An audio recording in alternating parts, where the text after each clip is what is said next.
I hope that have paid my dues and worked hard enough, but when it finally does happen, the first time of the year, every season, it's like a weight has been lifted off my shoulders, and I know that all the sacrifice has been worth it again. You know, I don't expect everybody to do what I do. Your body gets used to what you ask of it. If you don't ask much of your body, it's not going to give you much. If you ask a lot, it's going to give you a lot. So it's a pretty simple formula. The key for me is just getting out the door. So for anybody, I would say just get out the door and just try to improve upon where you were the day before. I don't feel like I'm overly talented. I feel like I work very hard, and I feel like that's the only reason I've had the success that I've had. For those who have said that I do too much, I'll say thank you. Some of the most amazing people in the world, all through my passion. So if you would have looked back on my life when I was a teenager and kind of an aimless young 20-year-old, you wouldn't think that what I was doing then was going to have any positive effects later down the road.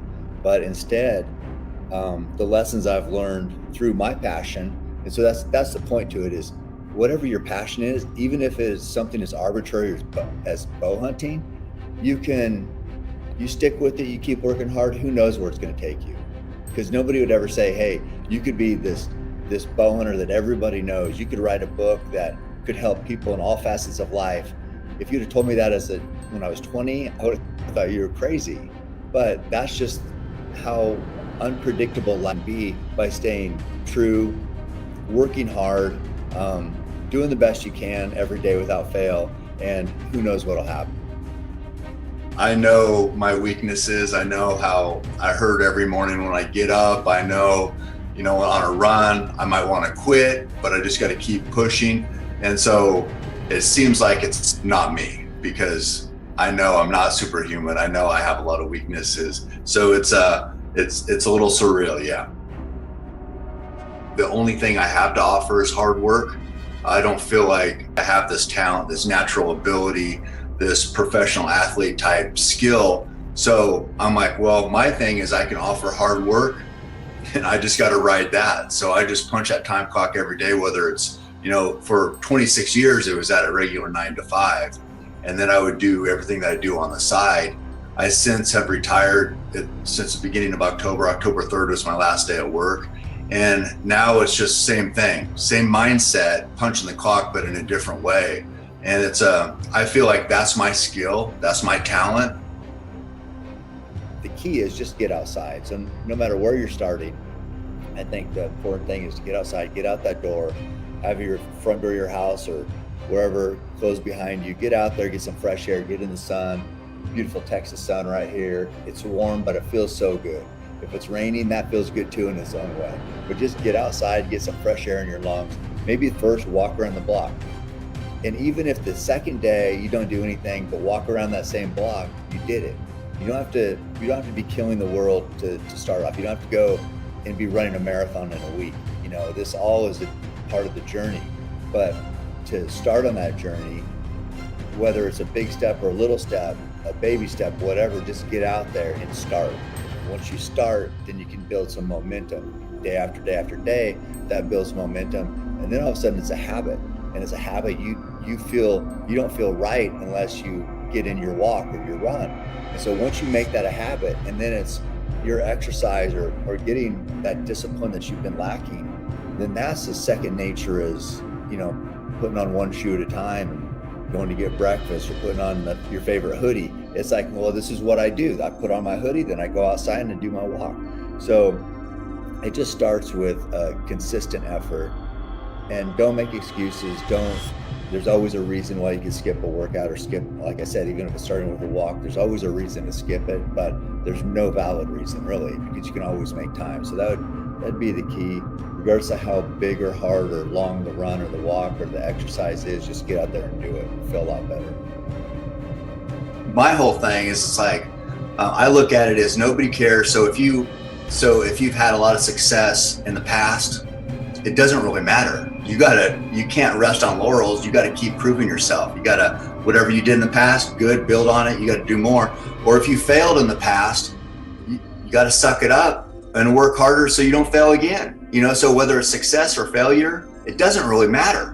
What matters is how much work you're going to put in and what trajectory you're going to be on after whatever happened, the failure or success. So that's how I look at it. I don't look at it like, well, nobody cares that you accomplished this thing and you should be celebrated. It's fine. Celebrate yourself, get a pat on the back. It's all good, but it doesn't really matter, because I know that no matter what I've gone through, whatever failure I've had, no matter how bad I've hurt, somebody might listen to you and they might let you vent. They don't really care.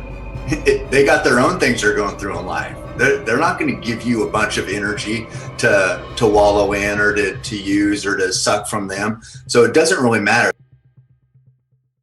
Sometimes you can't overcome even your own flaws. And so once I was able to overcome that and be like, okay, if I can just make the most of what I have, who knows what's going to happen. So that's been my mindset. I'm just like, I'm going to overcome, I guess, my weaknesses, do everything I can with the goal in mind of, is this helping me? Is this helping me become a better person? And so that's just all I do every day. And at the end of the day, if I've sacrificed and I've worked hard and I feel like I've punched that clock, like I've said, then I feel good and we do it again the next day. There's nobody out at 4 or 5 in the morning, and I'm running through the neighborhoods by my house. All the lights are off. I just envision people in there comfortable sleeping, and I feel like, I feel the best then. It's like when I run the mountain when it's sunny, I don't feel as good as when I run it when it's pouring rain, because it's easy to go out and do it when it's sunny. If I run, on a weekend in the middle of the day, lots of people out there, I don't feel that accomplished. When I do it at 4 or 5 in the morning when nobody's out there, and it's just like that in my head, and my head might not be normal, but I just love, and people always say, all that running, you're going to be in a wheelchair by the time you're 60. And I'm like, who's guaranteed to live to 60? I mean, I might die tomorrow, so what am I supposed to do? Save myself for what? I want to, know that I gave all I have every day, because tomorrow's not guaranteed. So, I mean, I just don't get, I have a hard time with that mindset of the moderation mindset. So some people criticize, and maybe I will be on a wheelchair, but I'll know that I lived as hard as I could live and pushed as hard as I could when I could do it. I'm not going to regret it.